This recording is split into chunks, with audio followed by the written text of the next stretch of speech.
What's going on, guys? Deathrain here. And yeah, I know, it's been a while again. To be honest, I wasn't really planning on making more Modern Combat 5 videos. The game kind of got a little bit repetitive for me. I didn't feel like there was anything new for me to do.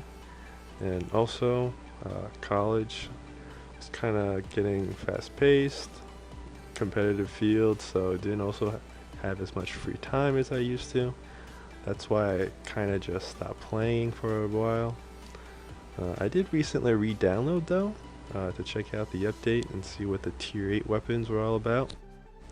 And I gotta say, after re-downloading, the Modern Combat 5 community was very welcoming. I gotta say thank you for that. A lot of comments, especially right after I downloaded. So many nice comments, so thank you for that. And a lot of people wanted me to do at least one more video just saying what's up, and I thought that was a fair suggestion because I did kind of just drop off on you guys.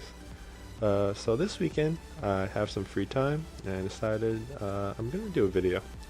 And this weekend also happens to have the shibing armor event, so that is what the gameplay you're seeing right now is from.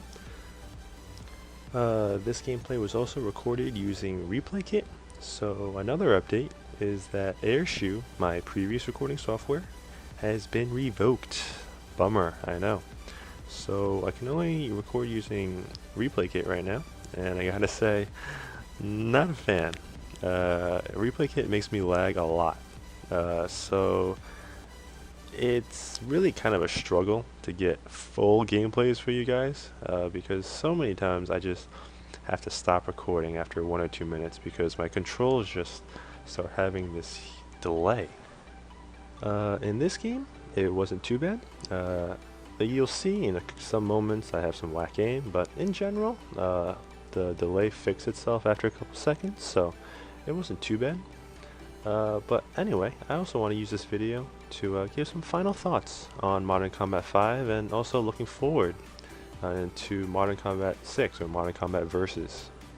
So obviously Modern Combat 5 has a lot of good stuff, right? So like I like the graphics, I like the customization, overall gameplay smooth, and I'm sure they're going to bring back the good stuff in Modern Combat Versus, so I don't need to spend too much time on that. So I want to go into more of like some constructive criticism and what I hope to see changed in Modern Combat Versus. So first of all, like I know Modern Combat Versus is going to be another freemium model game. Gameloft, obviously, as a business, needs to watch bottom line, and freemium is just more profitable. So I get that, but you need to find a balance between how much pay to win you're going to implement into your game designs, right? So I don't want to bore you guys with like too in-depth analysis, but I want to do a quick comparison to a game like Hearthstone. So if you guys don't know the game Hearthstone, it's an online card game. And let's say Hearthstone releases a new expansion, right? You can either buy the expansion with straight up cash, and then get it immediately, right? You get all the new cards, or you could grind out and buy the expansion with in-game gold, which you earn slowly just by playing regular games. But at the end of the day, you're only paying money to get like the convenience factor, right? Like you get it right away. You don't innately get a huge advantage just by spending money. And I like that model. Now compare that to something like Paragon armor. So first of all, you can only buy Paragon armor with real money. You can't eventually earn it yourself within the in-game system, right? And second, let's look at the advantage of getting Paragon armor. You get 40% base health boost, plus the huge damage reduction for incoming damage. Gives you effectively like 60% extra health. Like that is a huge innate advantage in every gunfight. Like that changes the core balance of the game for players with Paragon. And I think that kind of paying is kind of pay to win, right? Like I'm not a fan of including Paragon armor in Modern Combat 5.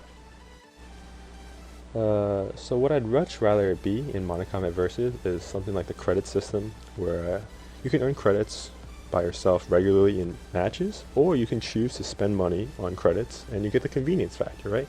And if you choose to spend money, it doesn't change the core balance of the game. So that brings me to my next point of other balancing issues. Stuff like the Patriot armor, which lets you EMP the team in 40 seconds. It's not good for the competitive scene. They definitely should not add stuff like that into Modern Combat Versus. And another thing that I think is so broken, I mentioned this in private multiple times to my teammates, but always want to make an entire video on it almost in the past, is the recon aircraft score streak.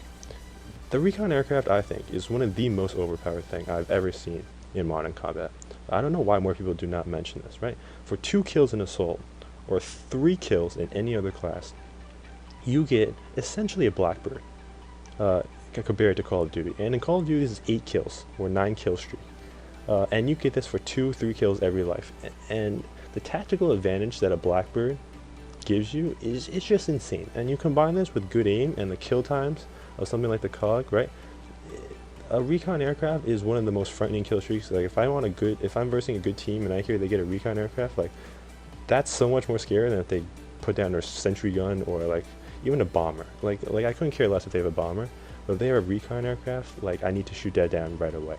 And that's kind of power in just 2 or 3 kills. This needs to be nerfed so bad. Like nothing like this can be in Modern Combat Versus. The recon score streak should be a sweeping effect like a UAV instead of a Blackbird. Simple as that. And some quick final thoughts. The sapper shoulder gun, so annoying, not a fan. And also I'd appreciate some element of recoil control in future games. Like you see right now, the COG is kind of a laser gun, and I think recoil control should be an element in determining gunfights. Some quick final advice for those of you interested in the shibing armor event. I recommend default recon loadout. You buy all the boosters, slay, hopefully win the match, and then you vote streets. And I think that is the most efficient way in rising the leaderboards. I'm speaking this firsthand because you can see I had a late start, was pretty behind, very behind. But after about 9 hours of playtime, I caught up with almost 43,000 plus score. I'm showing you guys my stats before and after, so you can see. I want to emphasize, like you can do the math on KD and win-loss, but I want to emphasize kills per minute, because that's what's so important. It's like I had almost on the dot 7 kills per minute throughout these 9 hours. And I'm telling you guys, with the Watcher perk especially, you can just be a slaying machine. Overall though, thanks guys for sticking with me, and as always, thanks for watching. Death Rain out.